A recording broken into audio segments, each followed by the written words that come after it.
大家好，我是面具人，紧急给大家播报一下啊，狗狗币现在跌破了0.475这个大关，还在持续下跌。截止我做节目的时候，狗狗币都有探底0.45的这个趋势，最低的时候都已经跌到了0.42、0.43了。狗狗币在短短的不到1天时间内，它的市值就蒸发了300多亿，现在呀是一个分水岭。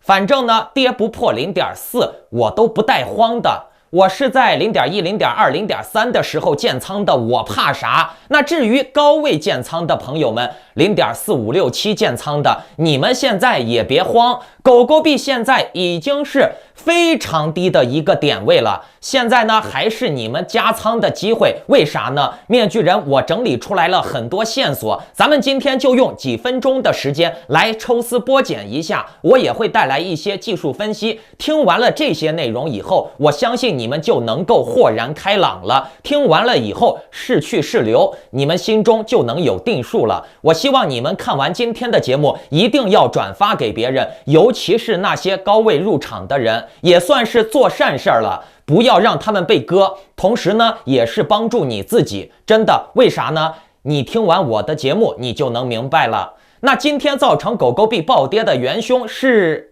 当然不是马斯克先生了。马斯克在今天的周六夜现场，把自己的老妈子都拉上了节目做广告了，说这个狗狗币是送给自己亲妈的礼物。可是呢，依然没能阻止狗狗币的大跌。马斯克现在自己的脸都被打肿了，并且呢，在英文圈里面也被骂爆了。其实呀，这次导致狗狗币大跌的元凶是灰度的创始人巴里希尔伯特，灰度基金创始人，纳斯达克私人交易平台的老大，比特币投资信托基金的大老板。他放话了，说他自己已经做空了狗狗币，狗狗币完蛋了。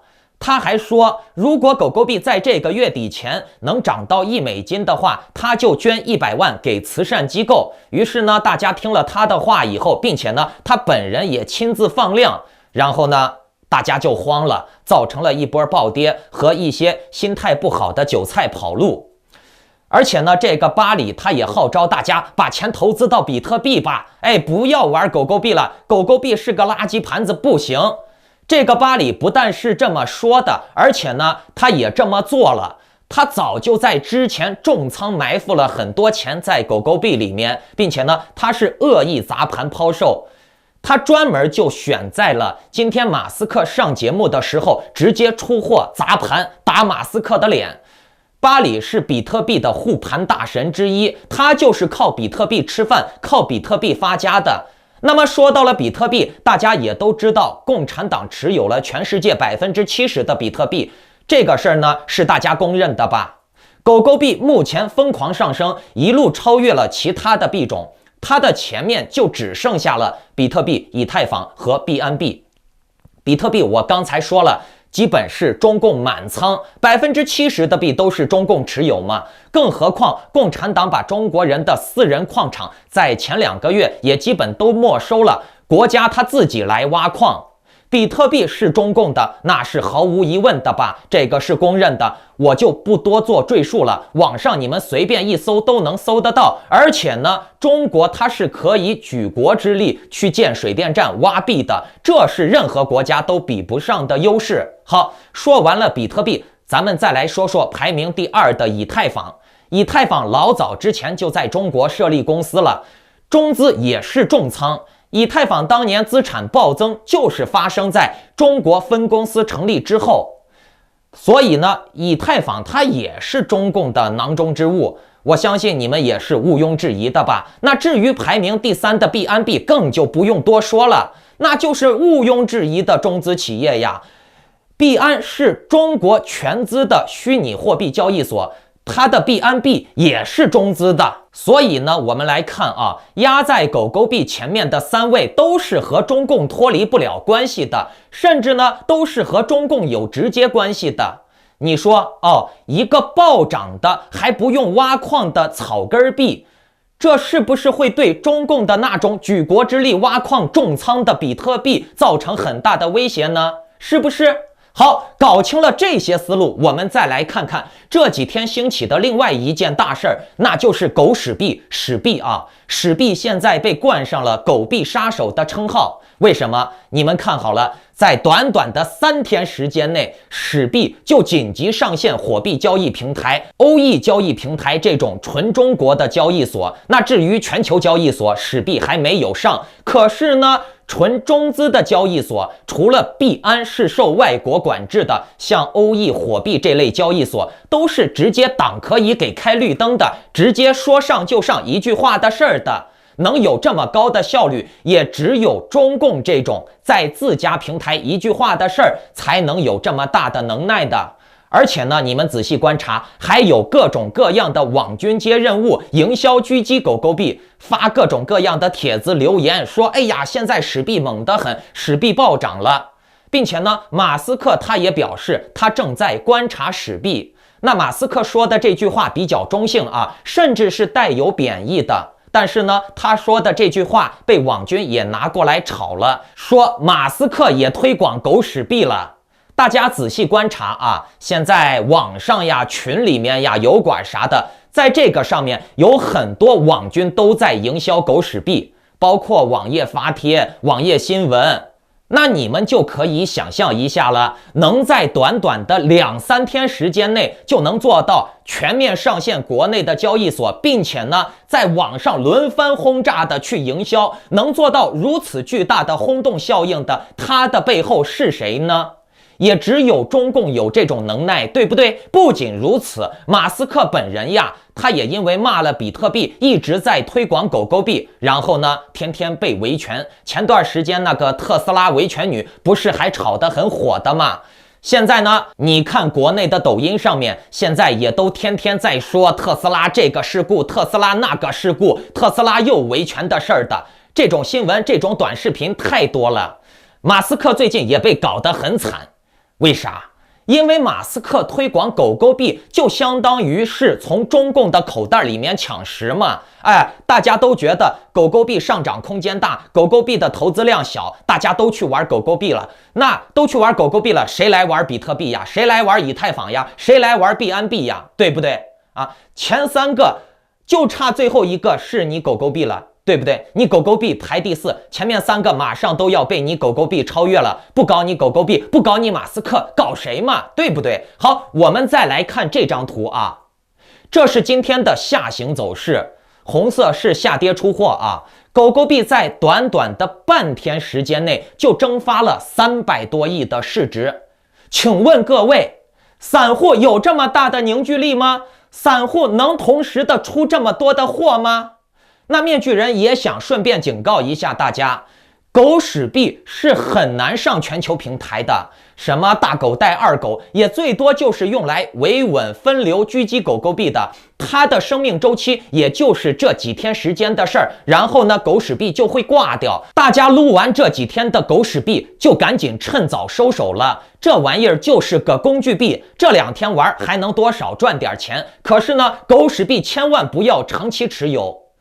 如果可以的话，中共分分钟又可以再弄出来各种各样的仿币呀、空气币呀、山寨币呀。所以说什么狗屎币呀、猫屎币呀、养狗币呀、羊驼币呀、草泥马币呀，这些币想要多少有多少。不仅如此，我们再回来看这张图，通过这个下行走势图也可以看出来端倪。你们看好了，红色下跌的阴线，要么就是长的大放量的阴线，要么呢就是连续的中量阴线。在这里啊，面具人要告诉你们，这些阴线、这些节奏和量都不是散户能做到的。如果说是散户出逃，那就必然会有散户进入，应该是红绿交替的，因为散户之间是有信息差的，他们无法做到整齐划一的步调。能有这种节奏和资金量的必然是机构。同样的，今天发生了如此巨大的资金出货，可还是没有能够砸穿 0.4 的这个点位。那这说明了什么？这就说明了 0.4 的这个点位的支撑力还是非常足的，有定力的散户还是非常多的。那我们再结合刚才说的，像巴里这种砸盘的机构、灰度什么的，他们为了护盘比特币，提前埋伏一定量的狗狗币资金，然后呢趁势放量制造下跌，它也就反映出来了图中你们看到的这种走势。他们这么做其实也是可以理解的，各为其主嘛。所以呢，在座的各位，你们不必担心什么，狗狗币本身就是散户们玩起来的草根币，机构他们入驻进水和放水，他们只是顺水推舟，趁机进来捞油割韭菜而已。机构走了，散户们的日子还是要过的。如果说这波砸盘砸不动了，散户们依然还是有高热情的话，那还是会有机构进来投机的。还有一点呢，就是马斯克先生这个人是非常好面子的，他今天连自己的亲妈都带上做节目推广狗狗币了，结果呢，他今天被灰度的老板下套了，然后呢还被狗屎币分流了，被巴里正面的打了他的脸。你说像马斯克这种全球首富被另外一个小小的资本大佬打了他的脸，那这就相当于对马斯克的侮辱呀，同时呢也相当于对马斯克母亲的侮辱。那面具人我都说了啊，上一个节目我说过了，3天内你们看好了，3天内马斯克绝对会在推特上面发起反击的。为啥？我们从面子上来看，马斯克被打脸了。同时呢，咱们站在利益的角度上来说，马斯克今天呢，他没有大吹特吹狗狗币，也算是给机构腾出了换手空间了，给足了面子了。并且呢，大家要注意啊 ，SNL 周六夜现场的这个节目，它是商业节目，你不可能说是在商业节目上面出现别的品牌的 logo， 或者是过度的商业硬植入的吹捧。